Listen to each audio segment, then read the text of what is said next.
When people used to ask you, what did you want to be when you grew up? What did you say? Thinking back to every phase of my life, like young child to adolescent to preteen to teen, the answer changed every time. I started out wanting to be a doctor. By the time I was about 8 or 9 years old, girl, I was a full-on fashion designer. At 12, I discovered YouTube and decided that I wanted to be a talk show host or an actress. By the time I got to high school, I went to a college prep high school that kind of just really pushed the narrative that you need to know what you want to do. For some people that works. For me, I had multiple desires. But at that age, I already knew that I enjoyed content. I loved to create. I loved to talk. I loved to produce. I loved to put things together. So I just went with broadcast journalism, which later landed me in the mass communications department at my college. But aside from all of those jobs, thinking back, and before I could even pinpoint what I wanted to do, being a wife and being a mother was first on the list. You know how they say becoming a wife or becoming a mom for a woman is innately in them?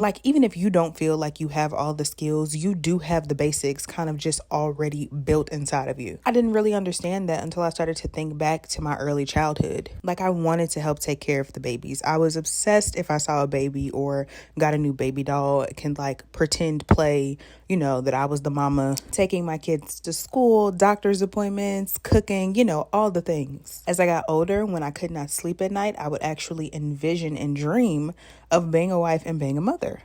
Just close my eyes and dream about what a normal day would look like until I fell asleep. Do not get me wrong. I still have other passions and things that I'm interested in and other desires. And I still have personal priorities that I try to focus on every now and then. Don't get me wrong, but I'm not giving up on, myself, knowing myself and having an inner relationship with myself. But I also know that in this phase of life, I am very much dedicated to my family, being a wife and being a mother. I know this is different for everybody. Some women do dedicate their 20s to, starting their family and establishing their relationship and establishing their family. For some women, it's in their 30s. For some women, it's in their 40s. I don't think any of these are wrong. I think that it really just depends on how God is going to walk you through life, But for some reason, I always kind of knew that I would start my family early and I guess have my 30s, 40s, 50s, you know what I'm saying, to live it up.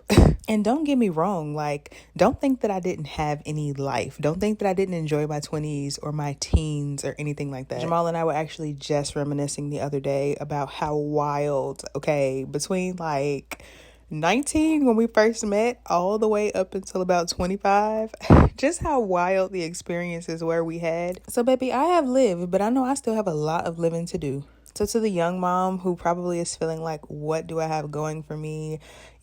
I'm wasting away my 20s, or I just don't have time for anything for myself. Girl, I feel you. I am there with you. I still struggle with those thoughts. But also remember, you are your own person outside of that man and them kids. It is okay for you to take different moments to explore that and what that looks like. And it's okay for you to evolve and adjust. And please know the time will come again when them kids will not be thinking about you, okay? I hate to say it, but they just won't. Because think about how you was thinking about your parents at 16 and 17 years old. Time really flies though, so just embrace this moment. Because what Beyonce say, time really moves fast. You was just 16.